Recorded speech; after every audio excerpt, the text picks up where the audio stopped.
Hola, ¿qué tal? Buenas noches. Estamos de nuevo en esta webtulia.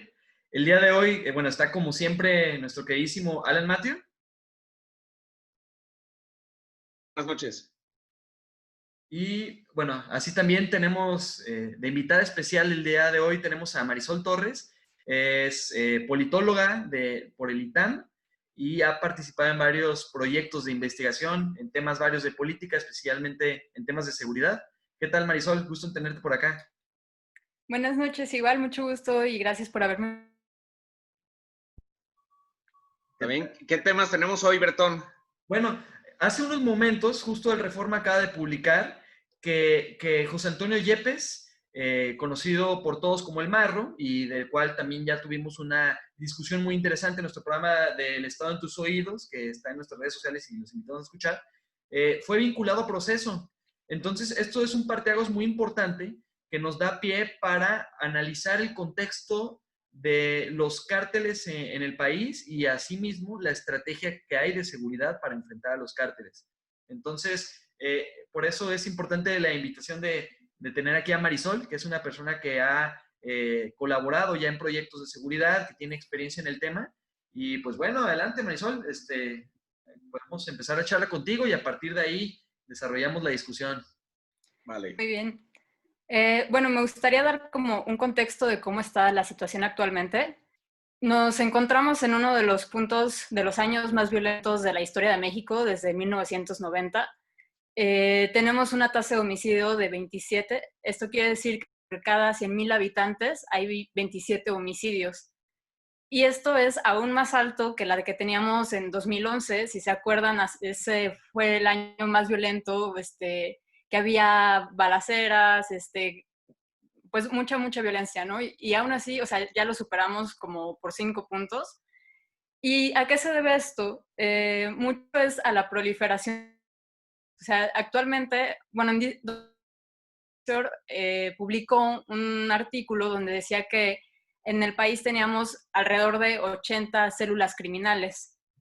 Eso fue hace 2 años, así que probablemente ahorita haya más, y de hecho hace poquito salió un artículo que decía que solamente en la Ciudad de México había 40 grupos criminales. Ya se imaginarán cuántos habrá a nivel nacional. ¿Y por qué ha sucedido esto de que han nacido tantos cárteles, no? A como yo lo veo, todo surge desde la decisión en 2007 del gobierno de Felipe Calderón de hacer la llamada guerra contra el narcotráfico. En 2005 solo había 7 grupos criminales que la PGR tenía contados. Para 2015 ya eran 37 células.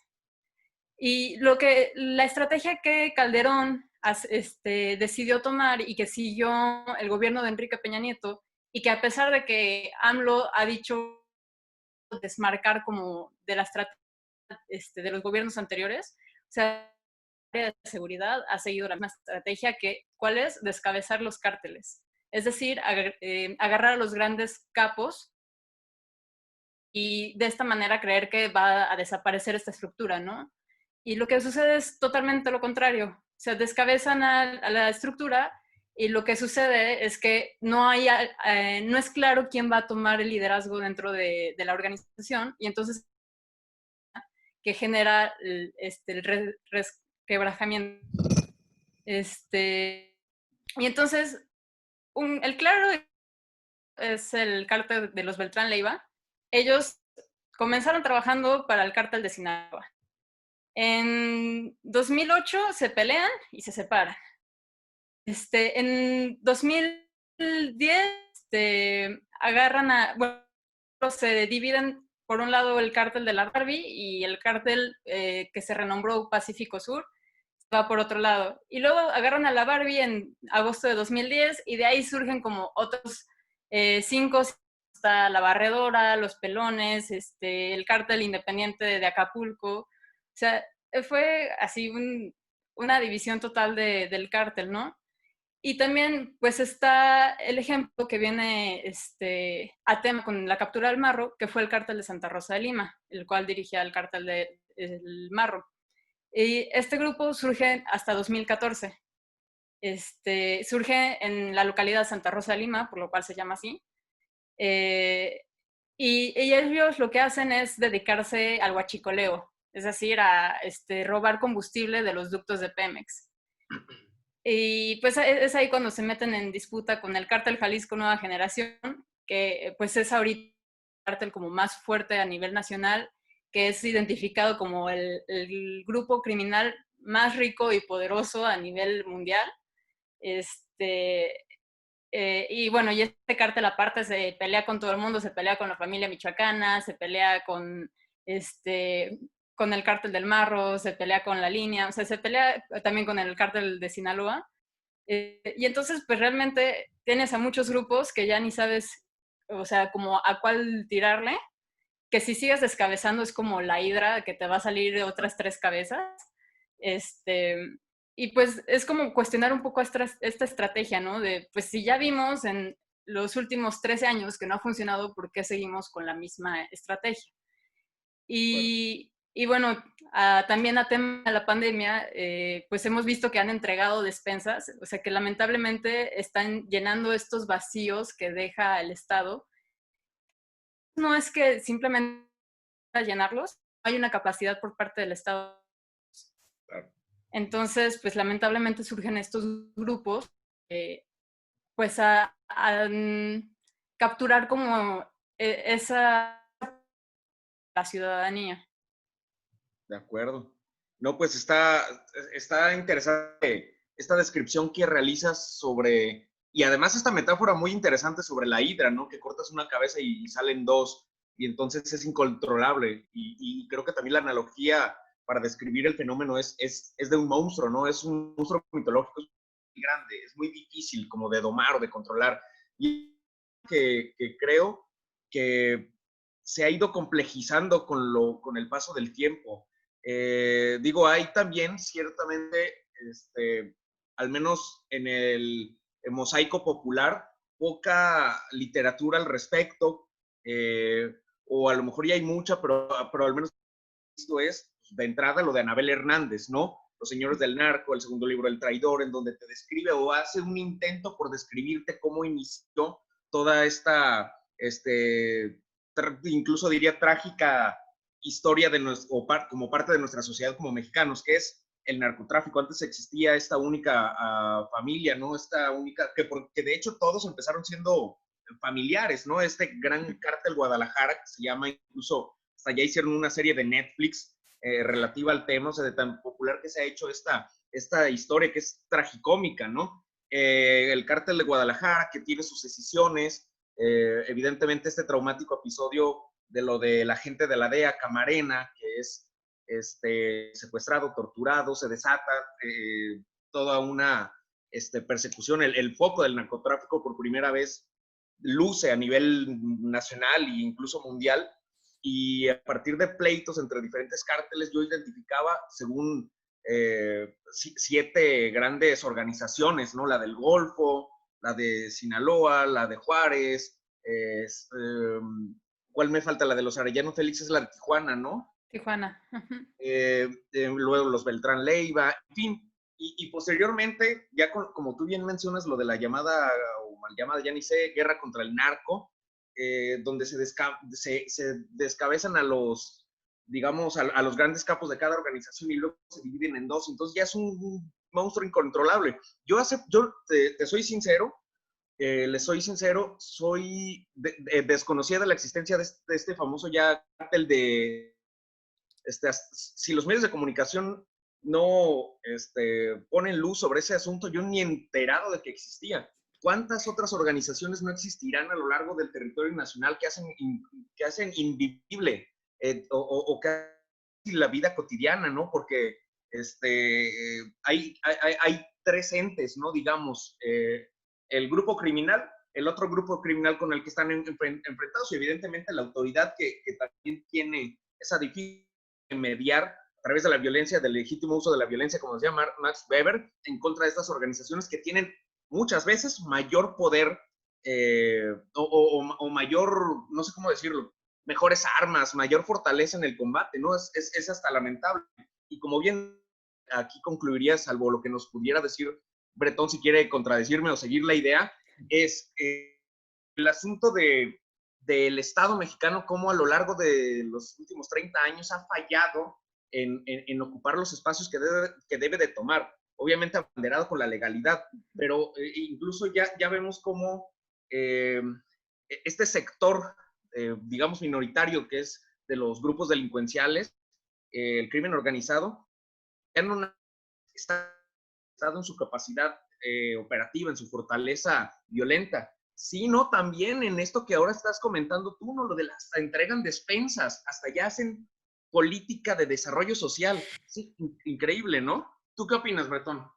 Bueno, de entrada, yo creo que habría que tomar en cuenta que las condiciones estaban dadas para que México se volviera en un país de mucho narcotráfico, ¿no? Y lo digo en ese sentido. De entrada es que tenemos como vecino el mayor consumidor de drogas de todo el mundo, que es los Estados Unidos. En la década de los 80 había otros países que exportaban drogas con muchísima más presencia que lo que tenía México, en el caso colombiano, por ejemplo, ¿no? Pero allá hubo una estrategia muy específica que de alguna manera se logró mitigar, si no es que solucionar.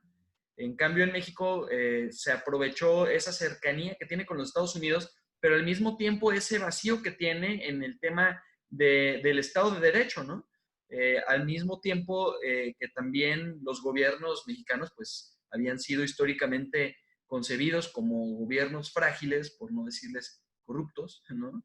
Había mucha complicidad entre las redes gubernamentales y sobre todo los grandes delincuentes. Y entonces, yo creo que la combinación de estos factores, tanto la cercanía con los Estados Unidos como la falta de un Estado propio de derecho y esta red de complicidad, de corrupción con los gobiernos, detonó el boom que generó que pues, México se convierta en un país de mucho narcotráfico. Eso además que está en las condiciones propias para el cultivo de bastantes drogas, ¿no? Muchas de ellas se pueden dar en esta localización. Entonces, toda esa mezcla de factores, pues, generó en esta situación. En el 2007, como ahorita lo comentó Marisol, pues fue cuando Calderón le pegó al avispero, ¿no? O sea, su estrategia fue vamos a luchar contra el crimen organizado. Pero así también, como tú lo comentas, Matthew, Anabel Hernández hace mención de que no fue la guerra del crimen, no fue la guerra contra el crimen organizado, sino que fue la guerra del crimen organizado. O sea,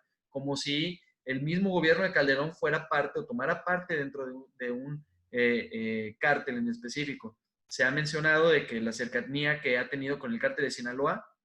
Hemos discutido también el caso de la Barbie, ¿no? Como agente de la DEA que operó para el cártel de Sinaloa. El tema de García Luna, que está ahorita en Nueva York enjuiciado, ¿no? Bueno, el caso del Chapo también, ¿no? O sea, ese tipo de casos nos llegan a la conclusión de que pues realmente en el gobierno sí estuvo bastante coludido, ¿no? Con el crimen organizado. Aquí me parece interesante cómo Marisol destaca que la estrategia de actual es la misma y no ha cambiado, ¿no? Es como si el tiempo como si el tiempo hubiera pasado en vano y no hubiéramos aprendido la lección. Me parece extraño porque realmente, pues sí, cuando empezó la gran lucha del crimen organizado en el gobierno panista de Calderón, después en la alternancia con el gobierno de Peña Nieto, pues la estrategia pues realmente fue la misma, ¿no? Vamos a militarizar el país, vamos a atacar las cabecillas de algunos cárteles, porque había otros que se les ha tomado con bastante respeto, y posterior a eso, pues cuando llega Andrés Manuel, pese a que muchas veces estuvo insistiendo a que no iba a militarizar el país, pese a que muchas veces estuvo en contra del crimen organizado o de la guerra, o de la llamada guerra contra el narco, pues, ¿qué es lo que pasó? Que inevitablemente la silla lo comió, ¿no? O sea, llegó al poder y pues no podías cambiar de estrategia. O sea, era descabellado prometer no militarizar el país cuando este país, la base que tiene para que no se vaya todo al carajo, hay que decirlo así, es que los militares están defendiendo, ¿no? Contra ese Estado de Derecho que está casi perdido, ¿no?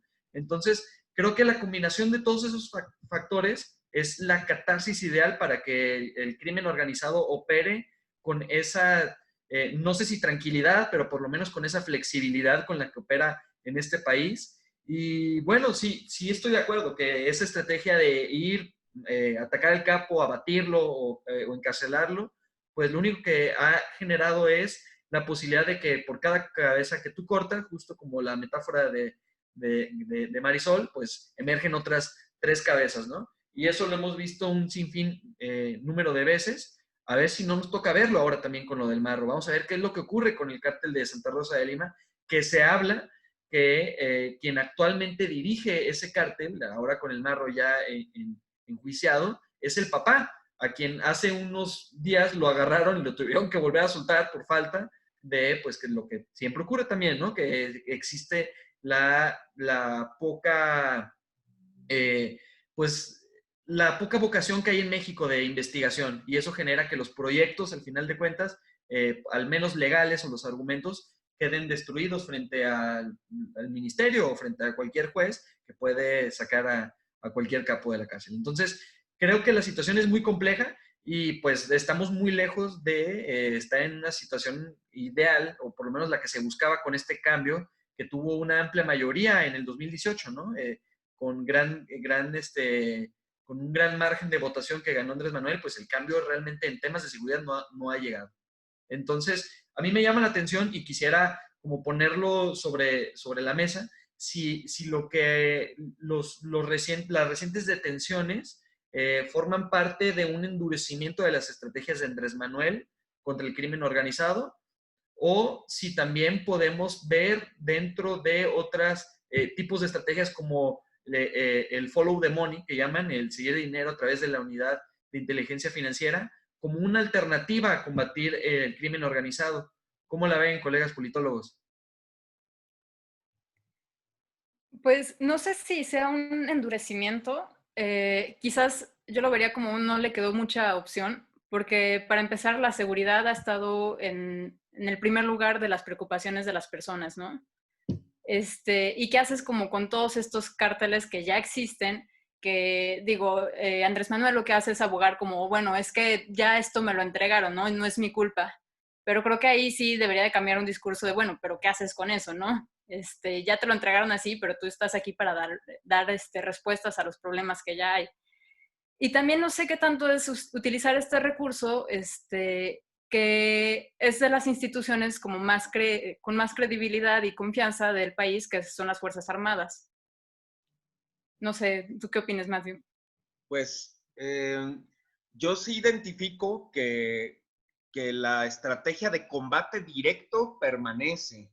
O sea, porque ahí está el ejército en las calles y no tiene de otra. O sea, hay muchos conflictos por el territorio entre diferentes cárteles que forzosamente que el ejército, estando en las calles, pues tiene que intervenir. Y además existe antecedentes de intentos de operativos para atrapar grandes capos, ¿no? Como está lo del caso de Ovidio, que lo acababan liberando. Entonces, yo creo que sí tiene muchas similitudes la estrategia. En el discurso quizá no lo vemos así, ¿no? Porque sí menciona discursivamente en las mañaneras, en diferentes espacios que se vuelven mediáticos, pues unas líneas discursivas que te dicen, oye, vamos a atacar las causas, los programas sociales, apoyar al pueblo, desde abajo, jóvenes construyendo futuro, bueno, en fin, ¿no? Programas sociales que ellos traen y que dicen que a raíz de que haya bienestar, pues posteriormente la gente, los jóvenes, no van a ser reclutados por el crimen organizado, pero es discursivo, ¿no? O sea, no hay una estrategia,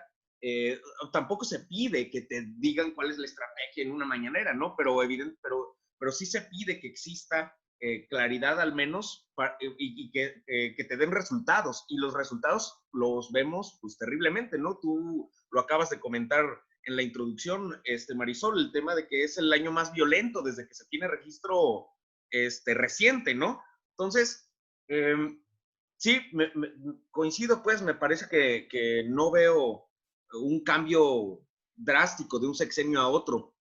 ¿Tú qué opinas, Bretón? No sé. Bueno, de ahorita mientras hablabas, estaba pensando en un pequeño cambio que realmente no fue un cambio como tal. Lo ejemplifico ahora. Cuando transitan del gobierno de Calderón al de Peña Nieto, ustedes recordarán que lo que hacen ese movimiento como estratégico fue tomar la policía que la tenía la Secretaría de Seguridad Pública y empezó a quedar subordinada de la Secretaría de Gobernación. Eso fue como uno de los pequeños cambios, ¿no? Que al final pues fue más de lo mismo, ¿no? O sea, al final la policía subordinada a Segó, pues no sirvió de mucho, ¿no? Tuvo que valerse de la Marina y tuvo que valerse de Sedena. Y ahora de con Peña hacia con Andrés Manuel, el cambio que hay es prácticamente lo mismo. O sea, de Segó lo que hacen es crear la Guardia Nacional, pero al mismo tiempo siguen valiéndose de la Sedena y siguen valiéndose de la Secretaría de Marina. Entonces, o sea, esto es un ejemplo claro del gatopardismo, ¿no? Cómo cambian las cosas para que realmente sigan completamente igual. Entonces, es poco esperanzador el panorama porque, pues bueno, ya estamos ya a punto de cumplir los 2 años de gobierno y eso, pues ya es un distintivo de que no ha habido un cambio de estrategia, por lo menos en temas de seguridad. Yo no veo un avance. Fíjate que también hay algo interesante, y lo mencionaste tú, Bretón, y sí veo alguna distancia de lo que se ha hecho en otros sexenios, y es lo de la unidad de inteligencia financiera, que sí es cierto, también hacen anuncios, ¿no? De que está trabajando, pero no hemos visto al menos una gran nota de una incautación o de una cuenta congelada de un gran capo, ¿no? No se ha hecho, pero sí se ha identificado que a varios evasores fiscales se les han sancionado, etcétera. A mí me gustaría ver cómo esa unidad de inteligencia financiera empieza a intervenir fuertemente en los intereses financieros de los grupos criminales, pero si está alineada esta unidad de inteligencia financiera, una estrategia más integral que evidentemente no nos la van a hacer del conocimiento público, a mí me parecería que sí sería algo importante, pero no sé si ustedes tienen o han observado indicios del buen actuar de esta unidad en esta materia. No, ¿No? no realmente. Bueno, para empezar ya está, ¿no? O sea, el hecho de que exista una herramienta con esas características y que tenga la posibilidad de actuar, eso ya es algo, digamos, es un primer paso, ¿no? Yo sí he observado, digo, ahorita escucharemos a Marisol porque dice que no, pero yo sí he observado un cambio, por lo menos en el tema de la unidad de inteligencia. A comparación con otros gobiernos, esta unidad ha estado demasiado activa, o sea, incluso de una manera exagerada que raya también en el mal pensar electoralmente hablando, ¿no? Pero bueno, el asunto es que sí es importante que el crimen organizado, cuando hablamos de enfrentar el crimen organizado, no es que el gobierno tome las armas y vámonos a agarrarnos de balazos, sino enfrentar al crimen organizado es que lo hagan de una manera estratégica, que lo hagan de una manera inteligente, y justo donde más le duele al narco es donde está, que es el flujo de dinero, ¿no? Entonces, El creo tránsito de armas, sí, o sea, es que, o sea, en términos de armas, pues es ponerte, como dicen, al tú por tú, ¿no?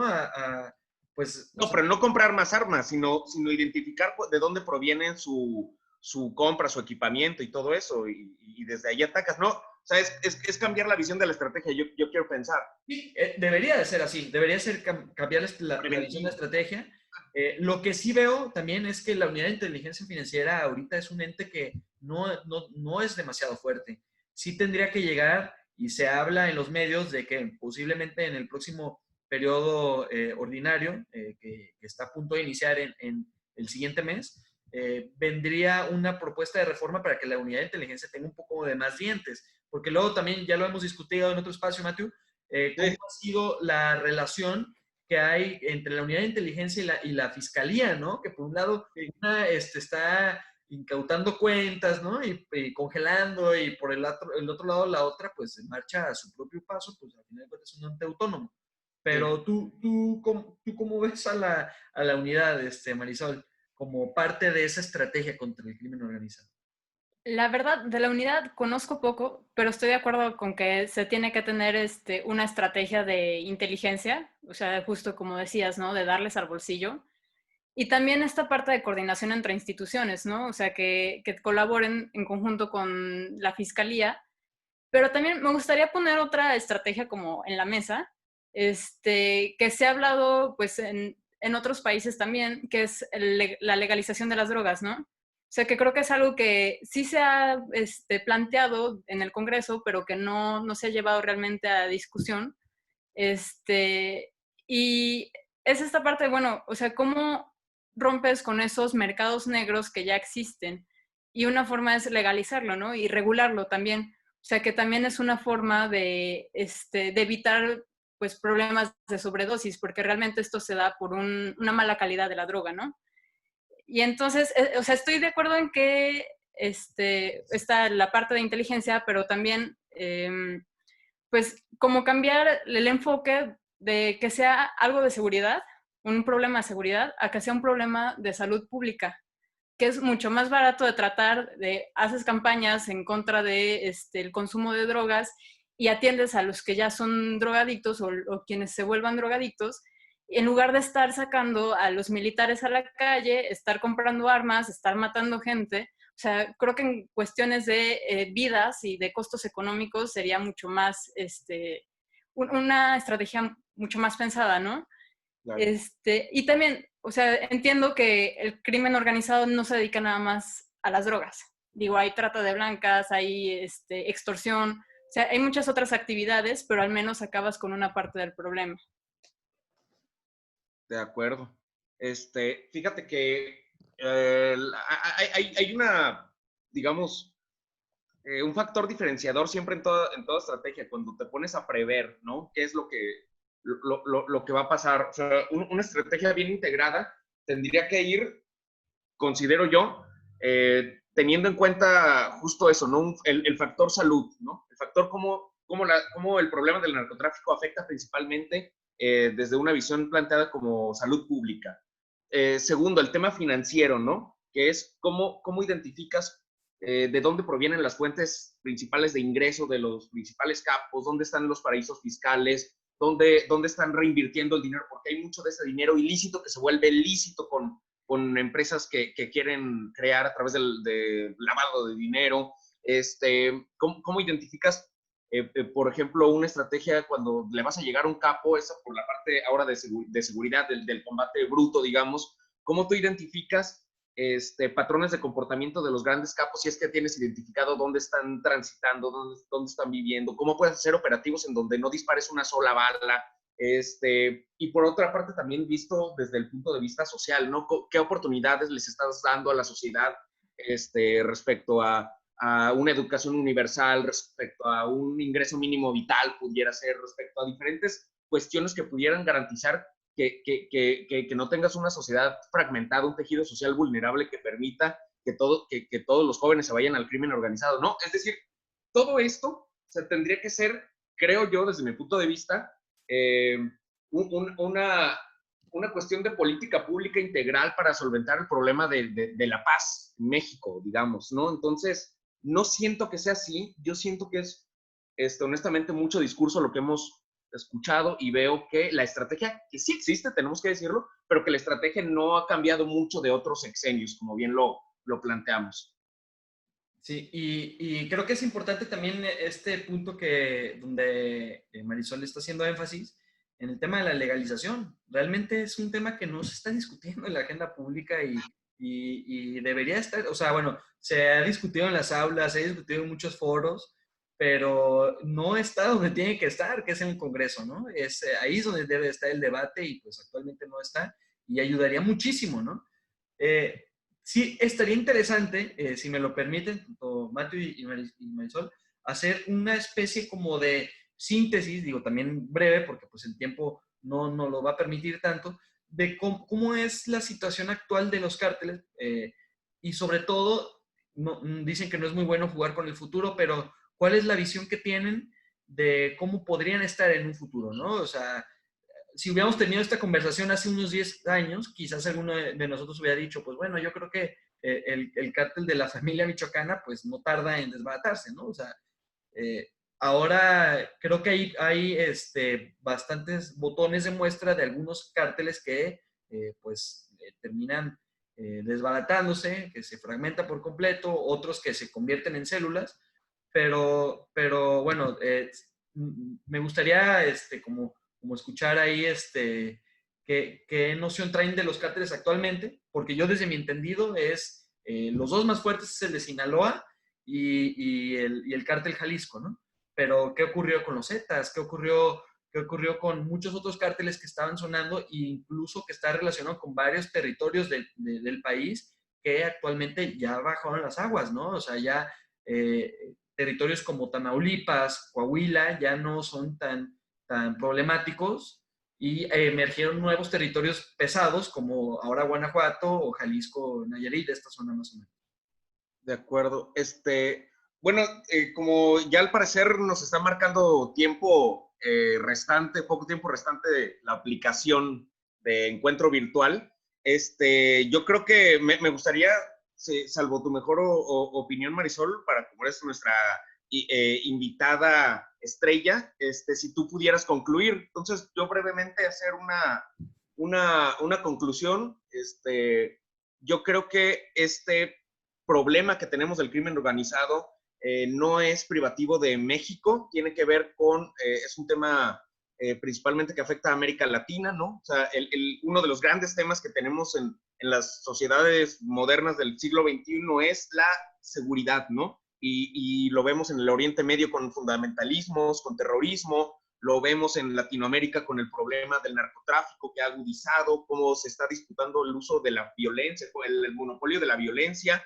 Y yo creo que en el caso particular de México tenemos una gran tragedia, ¿no? Que es vivir en la frontera, ser vecino de Estados Unidos, ¿no? O sea, tener tan cerca y los principales consumidores, no es un cuento reciente, nuevo, ya lo sabemos, es Estados Unidos. Y el problema principal, yo creo que tiene que ver en cómo se dejó crecer a este gran monstruo. Por eso me encantó tu analogía del principio, Marisol, cómo el crecimiento del crimen organizado y cómo las facultades que se ha otorgado a sí mismo y las ha arrebatado con violencia, no es una cuestión de la noche a la mañana, tiene que ver con una descomposición, con una infiltración de décadas, tiene que ver con cómo cada día se han hecho peor las cosas en la materia, cómo los gobiernos de diferentes sexenios se han coludido, han permitido, y luego las malas estrategias acaban haciendo que este monstruo sea incontrolable. 80 células delictivas que mencionamos al principio se me hace tremendo. O sea, no me imagino, seguramente han de tener cuestiones de disputas hasta políticas internas que no me imagino, ¿no? O sea, cada célula ha de tener su historia, su idiosincrasia. Terrible. Por eso no me sorprende que exista una narcocultura como la que vivimos en este país, pero finalmente yo creo como conclusión que hace falta poner más luz sobre este tema. Qué bueno que tú seas una de las estudiosas en la materia y pues encantado de haberte tenido aquí como expositora y ojalá y se den en más ocasiones esta plática sobre este terrible problema que es la inseguridad en México. Bien, entonces Marisol, pues adelante. Si quieres como modo de cierre, abordar pues esto último.